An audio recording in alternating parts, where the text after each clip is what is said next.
Urgent, bloodshed in Moscow, a terrorist attack. Right in the heart of the Russian capital, a hunt for security forces has begun. The Kremlin Towers war has flared up with terrifying force. This is the beginning of a hellish purge of the system. The dictator's paranoia. Putin is afraid of the FSB. The bunker dweller has taken a desperate step. His own people are preparing a conspiracy. Russia is coming apart at the seams. Hatred is flowing like a river. More on all this ahead. Watch until the end.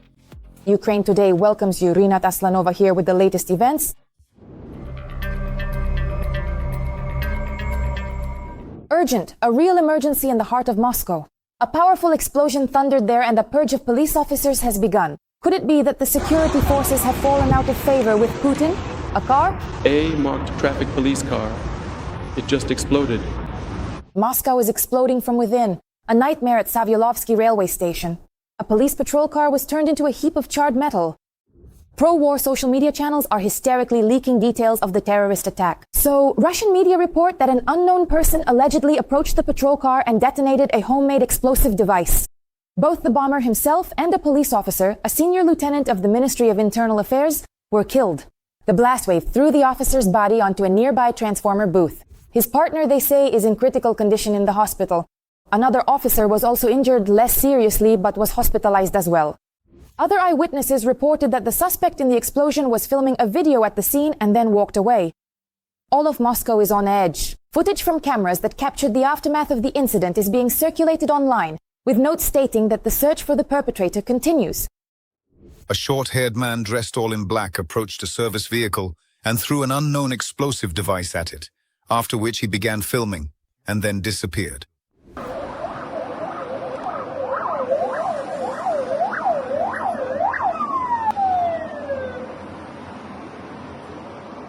While the Kremlin frantically tries to hide the details of the Moscow massacre, the truth is leaking out.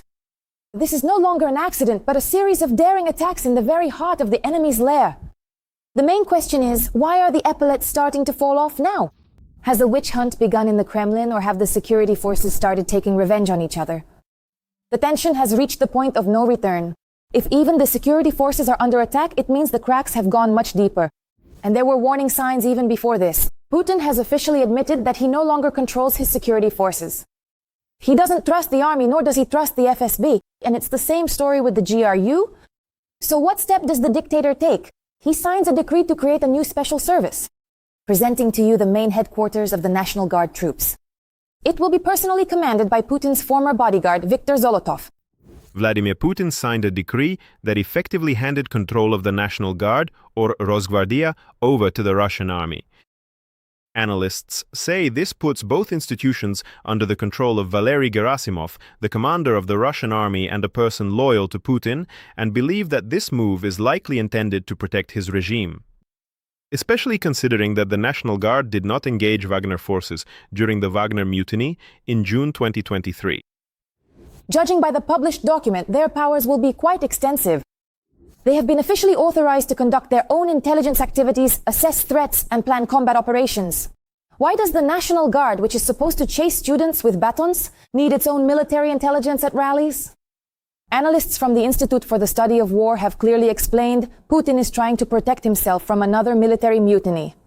Analysts say that this puts both institutions under the control of Valery Gerasimov, the commander of the Russian army, and a person loyal to Putin, and believe that this move is likely intended to protect his regime.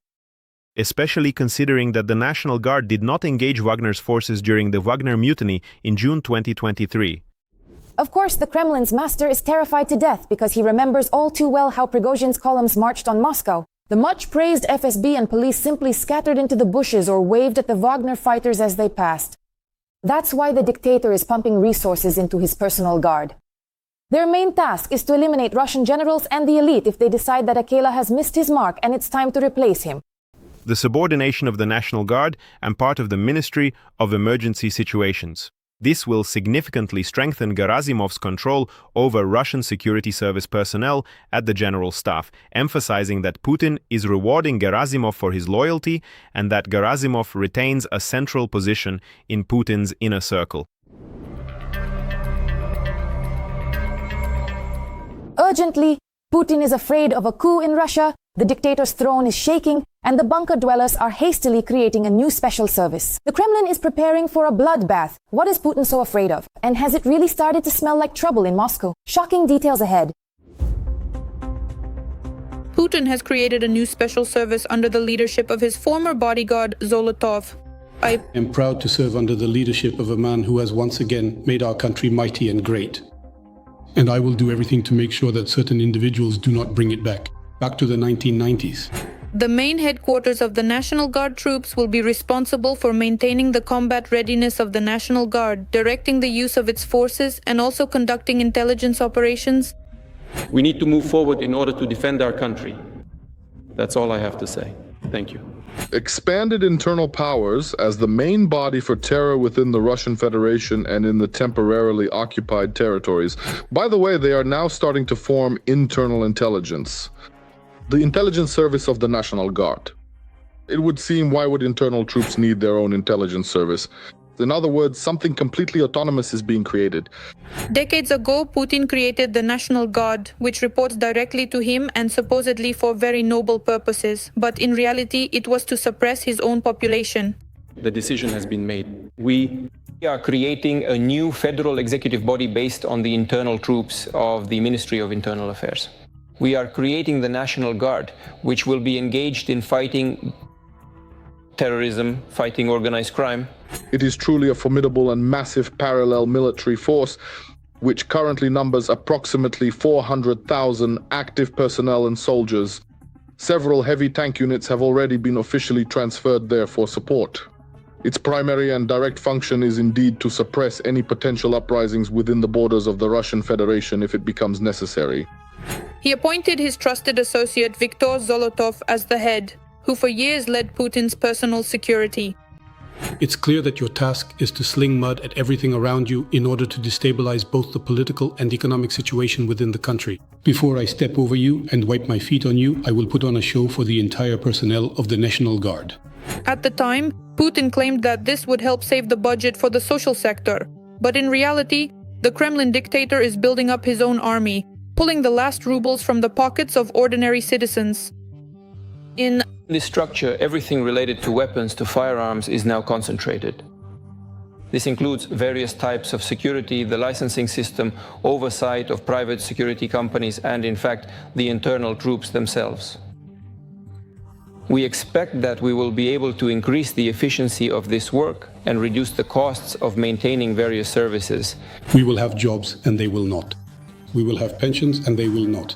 Our children will go to schools and kindergartens while theirs will be hiding in basements. With enormous amounts of budget money, the National Guard beats people with batons and detains those who disagree with the regime, protecting the Tsar from his own people. Respect for the rights and freedoms of citizens. For the dignity of every person. I want to emphasize, fighters and commanders, the personnel of the Russian National Guard always carry out their orders with honor. You bear enormous responsibility for maintaining order during mass events, for reliably protecting key industrial and infrastructure sites, and for organizing strict control in such an important area as the circulation of weapons. The situation in Chechnya could develop in various ways, but we all understand perfectly well that it's about Kadyrov. It's unknown how much longer he will last and what will happen after him. And even Kadyrov's army is militarized, and it could also get out of control. This is just one small example. There are more than enough similar, more localized examples all across Russia. Putin has to expand the security forces because he is afraid that sooner or later he will be held accountable for the war, which has brought only death and destruction to Russia. This is fear, a very deep fear of Putin's, that Russians will return to Russian territory. Any empire must fight on its external borders. Russians who took an active part in combat operations in the war against Ukraine. Who will come home to the remote regions of the Russian Federation and actually start engaging in raiding, extortion, and forming gangs, people who understand what weapons of any kind are. And of course, to restore order, some kind of counterbalance will be needed. But an inflated staff and high salaries are by no means a guarantee of complete loyalty. And who knows, maybe this new structure will turn into yet another version of the Prigozhin mutiny.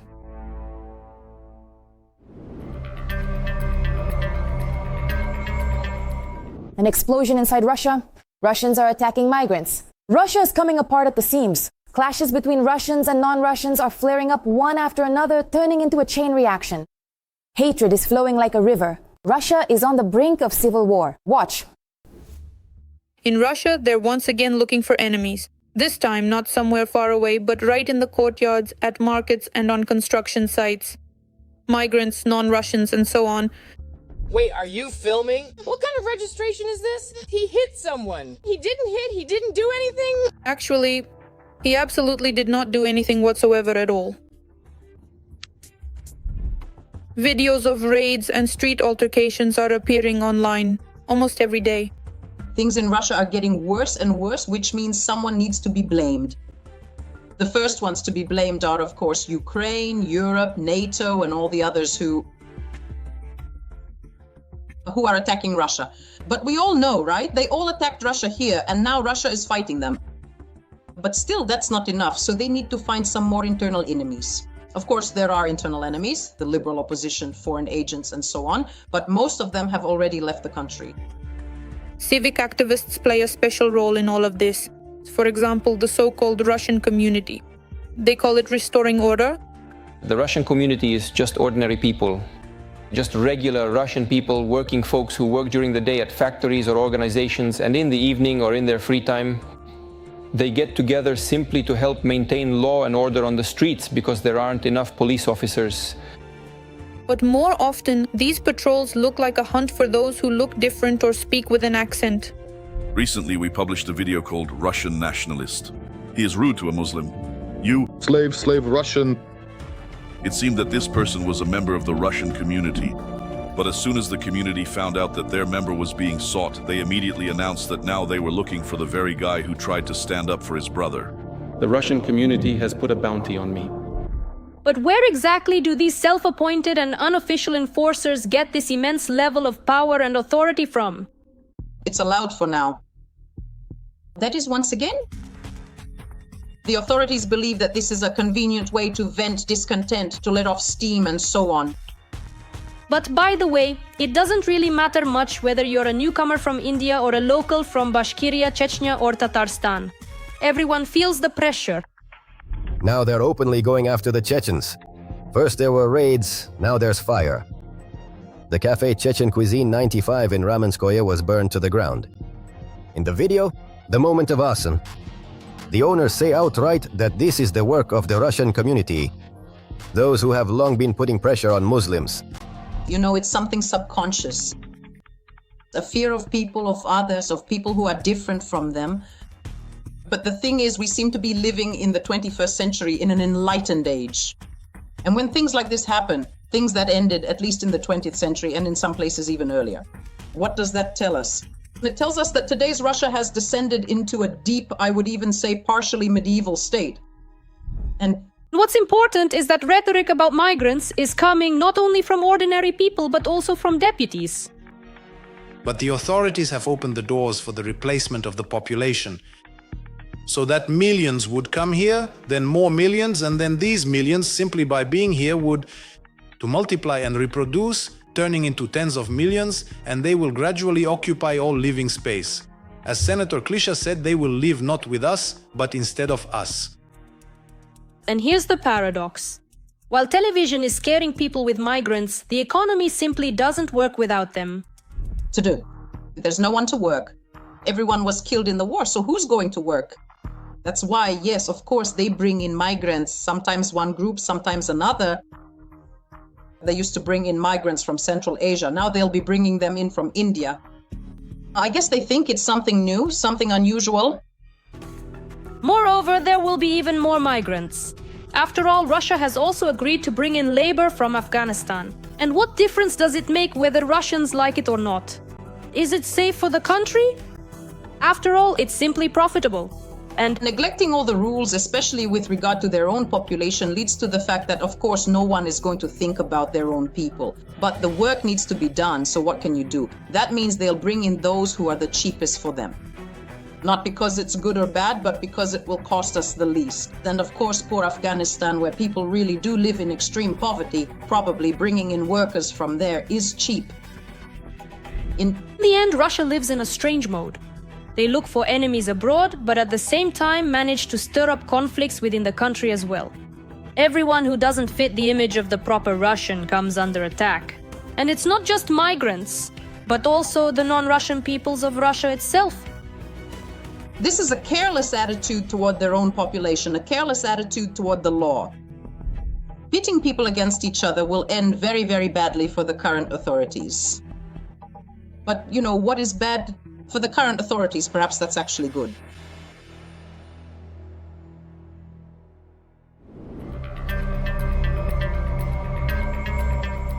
It's frightening to worry about Chechnya. Don is in a panic. Kadyrov declares war on drones and throws around millions. Mobile air defense fire groups are being created in Chechnya, and now experts and analysts are asking, is this really about defense, or is it a cunning political performance by the leader of the TikTok troops? All the answers are coming up in the report. Rarely, but accurately, friendly drones attack Chechnya. It all started at the end of October 2024, when the Special Forces University in Gudermes came under attack. After the first attack, Kadyrov promised terrible revenge.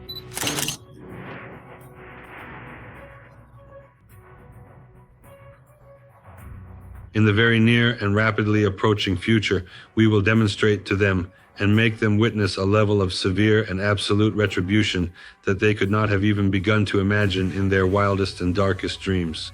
But 2 weeks later, a drone attacks a barracks, the Akhmat Special Police Regiment in Grozny. A few more days pass and the drones attack the Oman base. Also in Grozny, almost a year-long break, and then again in November 25, friendly drones reach Chechnya. The military unit of the Rosgvardia Akhmat Sever Regiment in the capital of the Republic came under attack. On December 2nd, drones attack the OMVD building in Gudermes. 3 more days later, and a strike lands near the FSB building in Grozny city. That's why Don is raging again and promises harsh revenge. We will take revenge, Don, harshly, Don. Ours, Don, will have targets. Only military facilities. And you saw just how untouchable the Chechen Republic is supposed to be. But revenge, just like repelling attacks, isn't working out, so the drones are striking both Chechnya and Ramzan Kadyrov's reputation. And it's actually Don's own fighters who are setting him up. In the summer of 25, to protect places important to Kadyrov, so-called mobile ambushes with anti-aircraft installations were deployed in the Republic. But due to the carelessness of Kadyrov's men, those setups are of little use. As of December 15th, drones are attacking the Oman base in Grozny. On December 15th, all these ambushes and installations turned out to be useless, since it was a day off and the Chechen security forces had, as usual, gone home to eat and catch up on sleep. For the same reason, on the territory of the Oman, where on December 15th, a Ukrainian UAV swooped in without any obstacles, the anti-aircraft installations, instead of being on combat duty, were peacefully standing covered in a closed hangar. The third air attack on Grozny in a month caught everyone by surprise. The Oman officers not only failed to call the anti-aircraft operators to duty, they didn't even manage to find the keys to the hangar with the anti-aircraft guns. The funniest thing is this. On the eve of this attack, Kadyrov decided to motivate his subordinates and promised 1 million rubles for every drone shot down. But, as we can see, they still failed to effectively shoot down the drones. Therefore, on February 17th, Kadyrov decided to create a new mobile air defense group. Dear Ramzan Akhmatovich, at your instruction, a set of measures has been carried out in the Chechen Republic to strengthen the protection of the airspace. To promptly detect and neutralize threats, mobile fire groups have been formed from among the personnel of the Ministry of Internal Affairs, the National Guard, and the Ministry of Defense, and they are provided with everything necessary. Around the clock, air defense is ensured by Ministry of Defense Systems and Electronic Warfare Systems.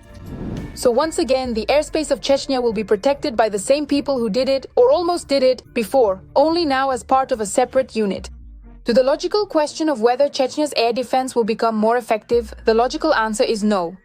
So why create a new formation then? There are plenty of hidden motives. The simplest one is money.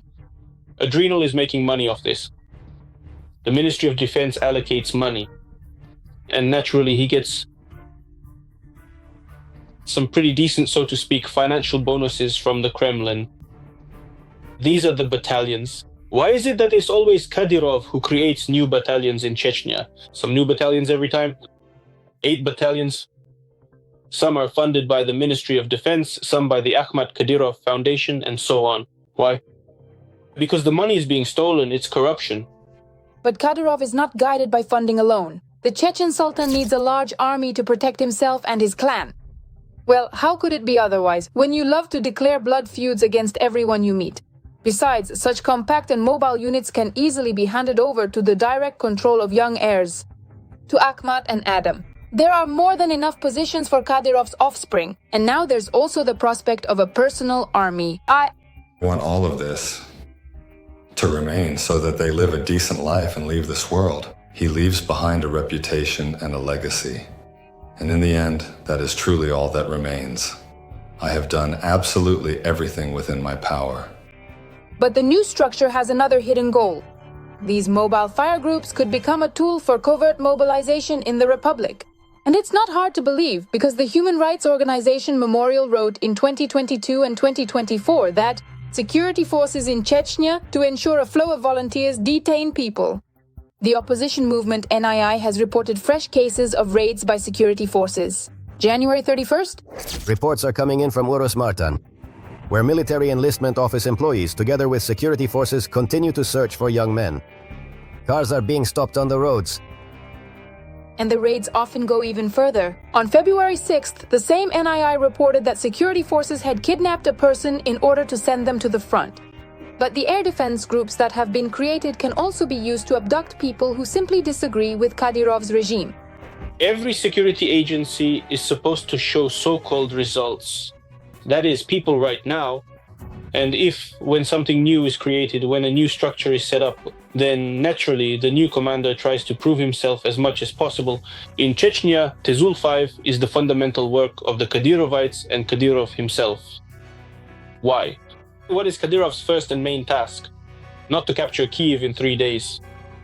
Not to go to Dubai and hang out with some sheikhs. It's not about getting closer to the east.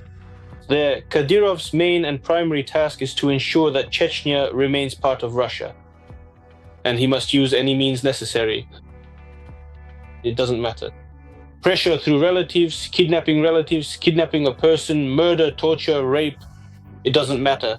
Complete intimidation. About how Kadyrov and his... Absolutely everyone knows how Kadyrov and his henchmen deal with those they don't like. Reports about abductions are published almost every day. Torture is commonplace and it often leads to murder. And yes, it's far from specialized agencies that carry out these reprisals. For example, let's take the Oil Regiment. The Oil Regiment is a military unit that guards oil wells and facilities in Chechnya. They are supposed to just provide security. But the Oil Regiment is also involved in abductions, torture, and producing results. All security forces in Chechnya are expected to do this. But even after 20 years of living under oppression, there are still dissenters in Chechnya. And with attacks on the region, their numbers have grown. That's why Kadyrov's security forces continue their work, and Ramzan himself threatens to behead critics of the regime after drone strikes on the Republic. Given such direct threats, it's not surprising that the locations of mobile air defense ambushes coincided with unstable areas, where, instead of shooting down drones, there was a surge in detentions and abductions. And we're talking about an increase in cases by 40 to 50%. Involving air defense groups in abductions allows Kadyrov's security forces to detain people in a complete information vacuum. After all, the air defense group's pickups are equipped with electronic warfare systems, and the power of these systems is sufficient to block cellular communication and mobile internet in the targeted area.